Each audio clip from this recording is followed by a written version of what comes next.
Welcome to Food and Wine Online Radio. We're fortunate enough today to be spending some time with one of the oldest wine estates in Stellenbosch, with cellar master or winemaker of Blaauwklippen, Ralf.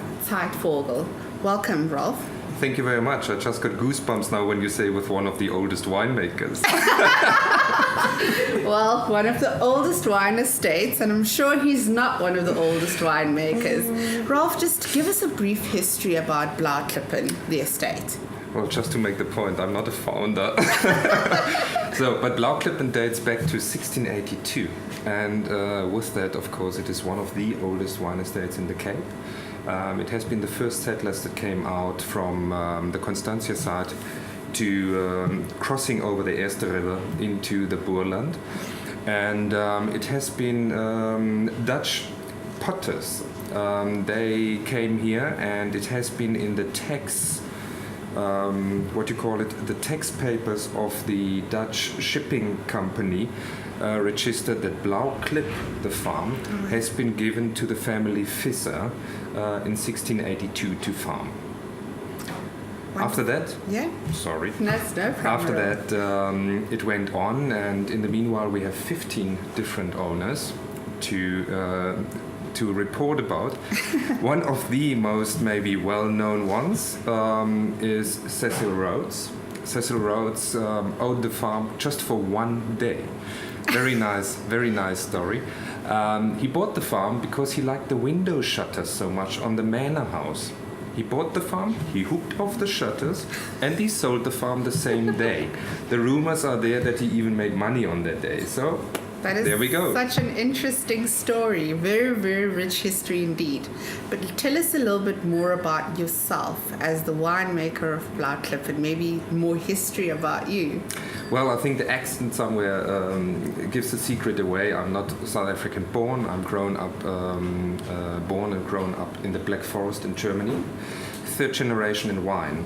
My father has been winemaker master and cooper master. Wow. My grandfather had still owned cooperage. So in this way it was for me the choice to go either into the kitchen. I love cooking. Okay. That's my little sin, my hobby. That's why I have to wear length strips. And on the other side it would have been wine. And I think it was more or less the close route with the family to wine that made me deciding to go that way. And I must say it's so lovely to be in this family. I can only imagine. I mean, food and wine, great accompaniment. Now, where you are in the estate in Blaauwklippen, how big is Blaauwklippen? And just tell us briefly about the grape varieties that you guys plant on the estate. We're doing today around about 80 hectares of vineyards. It's all around Blaauwklippen as such. And I think what is very nice to say that our name Blaauwklippen reflects more or less the terroir we're working with, the blue rock, the granite-based rock. This is what we're working today with, and as the whole production is under own control, it makes it very nice to farm here. When it comes to the varieties today, what we grow on the farm, due to the terroir, due to the climate, due to the soil conditions, it's only red varieties, driven by Shiraz, Cabernet Sauvignon, Merlot, but then not to forget our beautiful Zinfandel, and I think this is what people that know the brand immediately bring in connection with Blaauwklippen, the world of Zinfandel, the sensational world of Zinfandel. Interesting. Now, with your German roots, I would have thought that we'll be introduced to some Riesling as well. Why not Riesling on this estate? Now you come on the itchy point, that hurts a little bit because I grew up with Riesling and Pinot Noir, and I have a huge respect to both varieties. Absolutely. But I think the climate is just not right here. For Riesling, it would be by far too hot on Blaauwklippen terroir. I can see that somewhere on the west coast or maybe up in Elgin, and I mean, the proof is given that in the cooler climate, South Africa can do very good Rieslings. When it comes to Pinot Noir, I think there is an opportunity in Stellenbosch, but again, here it would be too hot too. Absolutely. We're still with Ralf of Blaauwklippen. We are still listening to Food and Wine Online Radio. We'll be right back. When we come back, we're going through some of the wine tasting that Ralf has set aside for us. You're still listening to Food and Wine Online Radio. We're still here at Blaauwklippen Wine Estate in Stellenbosch with winemaker Ralf. Now he's set aside some special gems for us to taste. Can you tell us what you've put for us to taste today? Yes, of course. I think we have to start the tasting on Blaauwklippen with Zinfandel. And I set aside for you the 2011 White Zinfandel, which is a Blanc de Noir. After that, we will move on to Shiraz out of our vineyard selection range, which means the wine has been matured in small oak. To the flavors we will speak a little bit more about later. Yeah. Then we come to the Zinfandel Red, and there I would like to share with you the Reserve. Very interesting new range. We only have the second vintage now at the moment on the shelf. Okay. And then comes our big surprise, which I think we can say it's very unique for South Africa. It's our aperitif before and after, but more to that later. Cannot wait. Now I'm definitely salivating. White Zinfandel from 2011. Now what kind of vintage did you have in 2011? Well, 2011 was vintage driven more on the point of make sure that you get at the right time really the grapes into the cellar. Now, and you could say that is every year the case, but the climate changed so quickly and we had some very hot phases in between that you really had to be on the ball and get it at the right time from the wines hand-picked into the cradles. And specifically for wine like White Zinfandel, you need to be on that one very careful, otherwise you get too much ripe fruit, too much raisin characteristic, and then it's rather for red wine than for a Blanc de Noir. Absolutely. And what kind of flavor characteristics do we get out of the White Zinfandel for 2011? White Zinfandel 2011, I think the first thing what I may want to explain is we tend to say white wines and rosé wines, Blanc de Noirs, need to be tasted very young or consumed very young. This is not the case by the White Zinfandel. I think if you go for the White Zinfandel, take it as a serious food wine. I say always, if you want to have an alternative to Chardonnay, in a wooded characteristic, because you don't like wood, absolutely, then here you have something in your glass that can work brilliantly. The second importance is that a Blanc de Noir Zinfandel in the young days is very wild in his nose. So he is very much this teenager and wants to show off on all kinds of characteristics. Now for a serious food partner, and the way I just described where we're seeing the space for the Chardonnay, he needs to quiet down a little bit. He needs to find his balance, his peace in that way in the glass. And this is why I believe a 2011 is just now on the edge to drink. Still a bit young. Yeah. He has the potential to go easily another 2-3 years.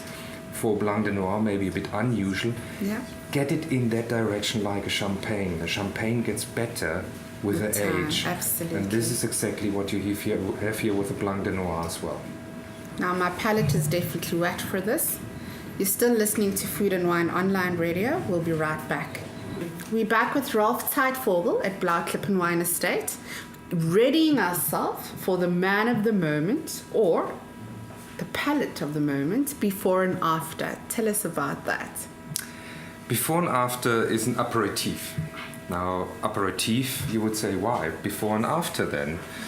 We could not really decide, can you drink it before or after?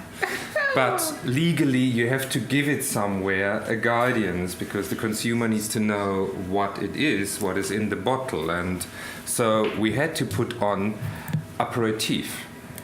Our saying is, it is before and after, I don't know what. That is such an interesting the best thing. part is, maybe it's before and after, and in between. Now that is the interesting part. Very intriguing. Fantasy going around the mind. What it is a blend of two red Noble harvests, where we are very proudly say we are the only one in South Africa that produce Zinfandel and Malbec Noble harvest at this moment in time.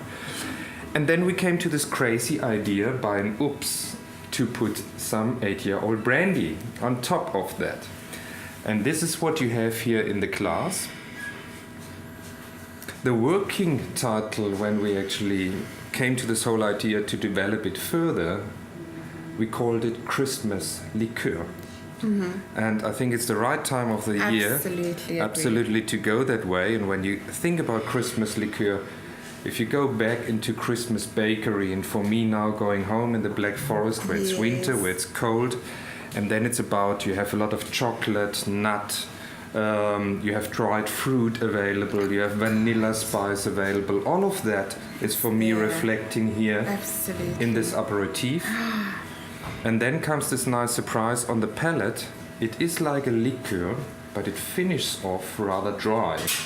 And this is the great part on that. You want to nibble the second and the third time immediately. I certainly cannot wait. Cheers. Cheers.